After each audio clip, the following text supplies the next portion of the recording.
जय हिंद दोस्तों। आज हम लोग पढ़ने वाले हैं क्लास 12th के इतिहास, जो चैप्टर नंबर 2 है उसको हम लोग पढ़ने वाले हैं, जिसमें एक वीडियो कंप्लीट हो चुका है। आज दूसरा देख रहे हैं, उससे आगे ध्यान दीजिएगा। जैसे पढ़ रहे हैं कि यहाँ पर ब्राह्मणों ने लगभग 6वीं शताब्दी ईसा पूर्व में संस्कृत भाषा के धर्मशास्त्रों के नामक ग्रंथों की रचना करना शुरू किया। एक बात सोचिए कि सबसे पहले हम बता रहे हैं कि जो ब्राह्मण थे 6वीं शताब्दी के मतलब है 500 के आसपास, 500 से लेकर 600 ईसा पूर्व में, इस दोनों में क्या किया उन्होंने, ब्राह्मणों ने संस्कृत भाषा में धर्म का खोज करना, संस्कृत भाषा में उन्होंने क्या किया कि धर्मशास्त्रों का नामक ग्रंथों की रचना करना शुरू कर दिया। अब धर्म शास्त्र जब बनने लगे तो धर्म का प्रचार होगा, तो उन ब्राह्मणों ने क्या किया कि उस समय सबसे ज़्यादा धर्म के प्रचार पर ध्यान दिया, धर्मों पर। इसीलिए सबसे ज़्यादा धर्म के बढ़ावा जो मिला वो 500 और 600 के बीच में, और इससे शुरुआत हुई जिसके शासन सहित अन्य सभी के लिए नियमों का निर्धारित किया गया। और इसमें शासन के लिए अलग नियम, अगर कोई राजा है तो उसके लिए अलग नियम इसमें लागू किया गया, और इसमें निर्धारित नियम के अनुसार ही किया जाता था। इसमें ये भी बात बताया गया, मुख्यतः क्षत्रिय वर्ग ही होते थे जिसके मुख्य काम किसान, व्यापारी और शिल्पकार करते थे। कहने का मतलब जो क्षत्रिय वर्ग के लोग थे वहीं सैनिक कार्यों में संलग्न थे, यानी सैनिक के कार्य क्षत्रिय वर्ग के लोग करेंगे, और जिनका मुख्य काम किसानी या व्यापारी या शिल्पकार से कर तथा भेंट वसूलना था। इनका काम क्या था कि किसानों से, व्यापारियों से, शिल्पकारों से जो बर्तन बनाते हैं इसके क्या करना था, उनके कर या भेंट वसूलने का राजा के लिए कार्य करते थे। कौन? यानी कि क्षत्रिय वर्ग के लोग, सैनिक वर्ग के लोग, और ये निचले वर्ग के लोगों से कर वसूलते थे। देखिए आगे अभी क्वेश्चन पूछा जा सकता है ऑब्जेक्टिव में कि आप बताइए कौन से लोग थे जो निचले वर्ग के लोगों से कर वसूलते थे। तो क्षत्रिय वर्ग के लोग पड़ोसी राज्यों पर आक्रमण कर धन एकत्रित करना या संपत्ति संचय करना एक अन्य वैध तरीका था। किनके पास? तो क्षत्रियों के पास। क्षत्रिय दूसरे राज्यों पर आक्रमण करेंगे, धन इकट्ठा करेंगे, नियंत्रण करेंगे। ये कार्य किसका था? लड़ने का कार्य किसका था? तो वहाँ पर क्षत्रिय लोग का था। आगे अगर हम बात करते हैं यहाँ पर कि समय अनुसार बहुत से राज्यों में अपनी अस्थायी सेनाओं के साथ साथ नौकाशाही तंत्र भी तैयार किया। कहने का मतलब है कि समय बदलता गया, जैसे जैसे राज्य बढ़ते गए, राज्य का विकास होने लगा, उस प्रकार से अस्थायी सेना भी बनाना पड़ेगा, क्योंकि अस्थायी सेना नहीं रहेगी तो उसके लिए युद्ध कौन करेगा। इसीलिए साथ साथ उसको क्या किया गया, नौकाशाही, यानी कि हम लोग जल, जिसको आज नेवी कहते हैं, उस समय में भी नेवी बनाया गया, नौकाशाही तंत्र के विकास की गई और उसमें लोगों को ट्रेनिंग दिया गया। देखिए जब अन्य राज्यों में अब भी सहायक सेना निर्भर थी, वो यही सेना आमतौर पर एक कृषक वर्ग के से तैयार की जाती थी। कृषक, देखिए क्या होता था, एक निचली सेना भी तैयार की जाती थी जिसको सहायक सेना कहते थे। कौन सा सेना? सहायक सेना। जो कहाँ से बनाई जाती थी? तो कृषक वर्ग के, जो निचले वर्ग के लोग थे उन्हीं को पकड़कर उसको क्या कहता था, आमतौर पर सेना बनाई जाती थी। जब सेना में लोगों की कमी हो जाती थी तब, या कोई निचली सेना बनाई जाती थी तब। 6वीं से 4वीं शताब्दी ईसा पूर्व में, अब एक बात सोचिए कि ईसा पूर्व घटता है और ईसवी सन का होता है, बढ़ता है। तो इसमें क्या होता है कि 6वीं से लेकर 4वीं शताब्दी उसके घट गया। मगध या वर्तमान में बिहार एक ऐसा सर्वाधिक शक्तिशाली महाजनपदों में के रूप में उदय हुआ, और इसी प्रकार से सबसे बड़ा शक्तिशाली और महाजनपद के रूप में बिहार आज है। जो पहले मगध का था, एक शक्तिशाली महाजनपद के रूप में यहाँ पर उभर कर सामने आया। देखिए जिसके पीछे कई कारण थे, जिनमें खेती की अच्छी उपज होना। देखिए एक राज्य के लिए सबसे ज़रूरी है कि वहाँ की जनता अच्छे से कृषि कर रही है कि नहीं कर रही है, क्योंकि अच्छा कृषि होगा तो वहाँ पर अनाज अच्छे होंगे, तो वहाँ पर सेना को भरपाई करने के लिए भोजन की व्यवस्था करने में बहुत अच्छा लाभदायक होगा। लोहे की विशाल भंडार, यहाँ पर लोहे के विशाल भंडार, हाथियों को उपलब्धता, यहाँ के जंगल में हाथी थी जिसे सेना को तैयार किया जा सकता था, और सस्ते और सुलभ आवागमन, यानी कि एक स्थान से दूसरे स्थान तक जाने में आवागमन बहुत था, अच्छा था। और राजाओं की महत्वाकांक्षी आदि प्रमुख थी। महत्वाकांक्षाओं के लोग उन पर, राजाओं पर क्या करते थे, विश्वास करते थे और उनके बात को मानते थे और वो महत्वाकांक्षी होते थे, इसीलिए उनके लिए बहुत अच्छे सेना तैयार किया जा सकता था। देखिए प्रारंभ में जो आरंभिक कहते हैं, जैन या बौद्ध जो लेखकों के अनुसार बिंबिसार और अजातशत्रु महाजनपद जैसे प्रसिद्ध राजा बड़े महत्वाकांक्षी शासक थे। तो उस समय के सबसे जो बिंबिसार है या अजातशत्रु है या महापद्मानंद जो हैं, वह घनानंद के पिता हैं, वो एक शक्तिशाली रूप में उभरे। कब? यानी कि जैन और बौद्ध के लेखकों के अनुसार। आगे अगर हम बात करते हैं यहाँ पर, ये देखिए बात करते हैं जिनकी नीतियाँ इनके मंत्रियों द्वारा लागू की गई थी।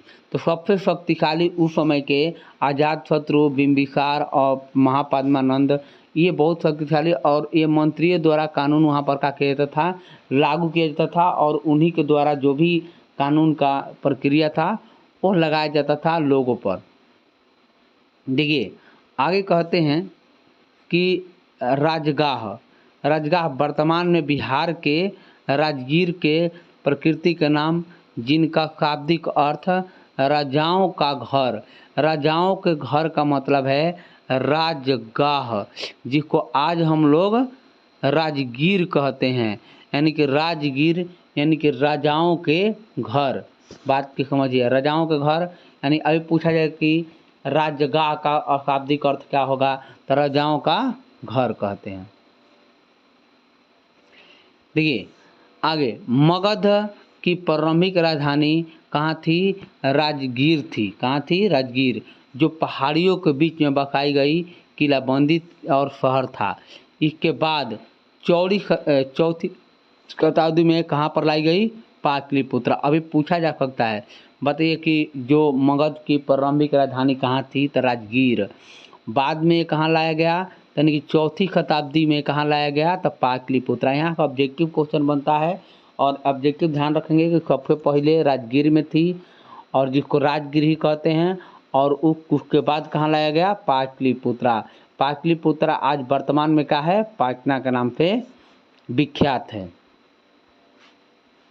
देखिए आगे हम लोग बात करते हैं यहाँ पर कि देखिए मगध की राजधानी बनी जो गंगा के किनारे अवस्थित है। अभी पूछा जा सकता है कि बताइए, ये पिछले साल 10th क्लासों में जो हम लोग संस्कृत में पढ़े थे कि बताइए कि जो पटना है किस नदी के किनारे है? तो यहाँ पर गंगा किस नदी के किनारे अवस्थित है? तो गंगा नदी के किनारे अवस्थित है। और ये कौन सा? तो मगध किस नदी के किनारे? तो मगध यहाँ पर गंगा नदी के, मगध के नाम बदल कर का लिया गया, तो वहाँ पर राजगीर पहले राजधानी बनाई गई, फिर मगध को हटाकर पाटलिपुत्रा कर दिया गया। पाटलिपुत्रा को हटाकर आज वर्तमान में पटना कहा गया है। क्या कहा गया? पटना। आते हैं आगे।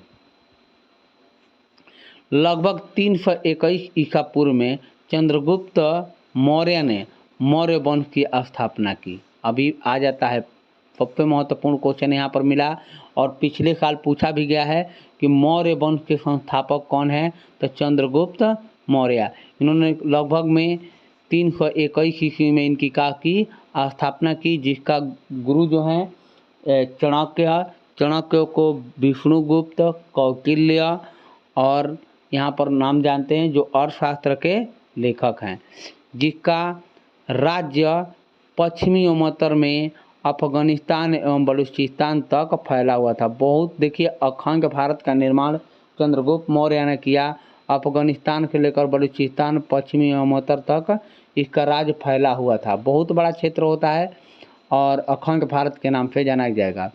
देखिए, मौर्य वंश का सबसे प्रसिद्ध शासक अशोक था। कौन था? अशोक, जिसने कलिंग युद्ध माने कि 261 ईसा पूर्व में इन्होंने लड़ा था।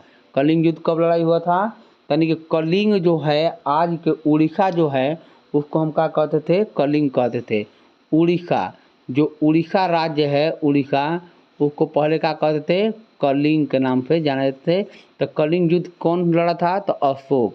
कौन लड़ा था? तो यानी कि प्रसिद्ध अशोक था, जो उड़ीसा की बात करते हैं, वर्तमान में उड़ीसा है, जो विजय प्राप्त की थी। और यहाँ के बाद उन्होंने कौन से धर्म अपना लिया था? तो इसी धर्म के कलिंग युद्ध के बाद उन्होंने बौद्ध धर्म अपना लिया। यानी कि अपने भतीजे के कहने पर उन्होंने कौन सा धर्म अपना लिया? यानी कि बौद्ध धर्म अपना लिया था। कौन? तो अशोक ने। बात के ध्यान दीजिएगा।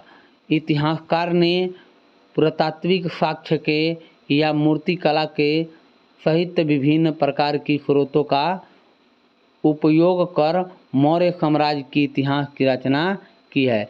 कहने का मतलब है कि इतिहासकार जो होते हैं वो पुरातात्विक साक्ष्य को या मूर्तिकला को देखकर उसकी प्रकार के स्रोतों से मौर्य काल का इतिहास का पता लगाया है कि इतिहास में इतना साल पुराना और ये वस्तु बना हुआ है, इससे पता चलता है। इसके अतिरिक्त समकालीन संरचनाएं जैसे चंद्रगुप्त मौर्य के दरबार में आए यूनानी राजदूत कौन थे? यूनानी मेगास्थनीज। अभी पूछा जा सकता है कि बताइए कि मेगास्थनीज किसके दरबार में आया था? तो ये आया था चंद्रगुप्त मौर्य के काल में। ये कहाँ का रहने वाला था? तो यूनान के रहने वाला था। कहाँ के? यूनान के। जो चंद्रगुप्त मौर्य है उसे शादी करवाया था कौन? यानी मेगास्थनीज अपने लड़की को, जिसमें 5000 हाथी और इस तरह से दिनार दिया था। मौर्य काल के इतिहास के पुनर्निर्माण के मूल्य में सिद्ध हुआ कि साथ ही साथ चंद्रगुप्त मौर्य ने मंत्री कौटिल्य का मतलब है उनके गुरु कौटिल्य या चाणक्य द्वारा लिखित अर्थशास्त्र इस साम्राज्य की जानकारी का महत्वपूर्ण स्रोत है। बताइए, इस साम्राज्य के लिए, चंद्रगुप्त मौर्य के साम्राज्य के लिए सबसे महत्वपूर्ण कौन है? तो यहाँ पर कौटिल्य के जो अर्थशास्त्र है, ये अर्थशास्त्र किताब नहीं था, वहाँ के राजनीतिक आर्थिक व्यवस्थाओं को भी लागू करता था। कौन? अर्थशास्त्र। यहाँ पर सबसे ज़्यादा इस अर्थशास्त्र में जम्मू कश्मीर का इतिहास का वर्णन किया गया है। आगे देखते हैं हम लोग। देखिए, प्रवर्तित जैन और बौद्ध तथा पौराणिक ग्रंथों के संस्कृत माध्यम में भी मौर्य समाज का वर्णन मिलता है। यानी कि जैन साहित्य में भी, बौद्ध में भी, पौराणिक में भी ये किसका वर्णन मिलता है? तो चंद्रगुप्त मौर्य के शासनकाल का यहाँ पर। लेकिन अशोक के अभिलेखों से या पत्थर अभिलेखों से भी क्या मिलती है? इनकी जानकारी प्राप्त होती है। किनकी जानकारी प्राप्त होती है? यहाँ पर चंद्रगुप्त मौर्य की जानकारी उनके अभिलेखों से प्राप्त होती है, क्योंकि ये बहुमूल्य स्रोत माना जाता है। जो वहाँ के अभिलेख हैं, अभिलेख क्या होते हैं? तो पत्थर पर लिखा गया अभिलेख 3 प्रकार के होता है। यानी कि एक बात ध्यान रखिएगा, अभिलेख कितने प्रकार के होंगे? तो 3 प्रकार के अभिलेख 3 प्रकार के होते हैं। यहाँ पर एक होता है गुफा लेख, गुफा लेख, एक होता है शिलालेख, और एक होता है यहाँ पर जिसको हम कहते हैं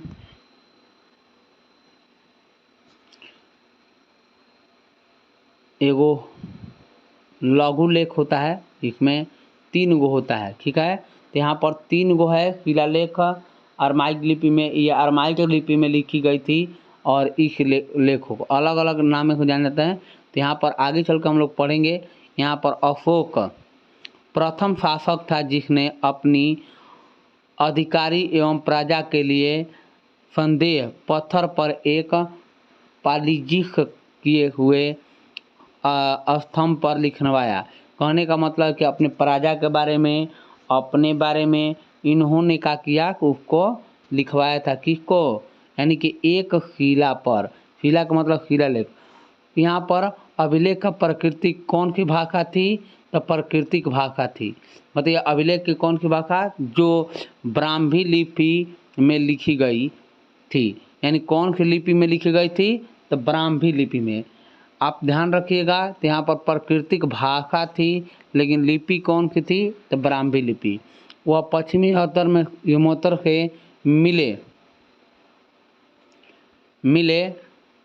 यमोत्तर से मिले अधिकतर अभिलेखों में अरमाइक यूनानी भाषा में था। अरमाइक एक प्रकार की लिपि है जो यूनानी भाषा में था, जो खरोष्ठी लिपि में लिखी गई थी।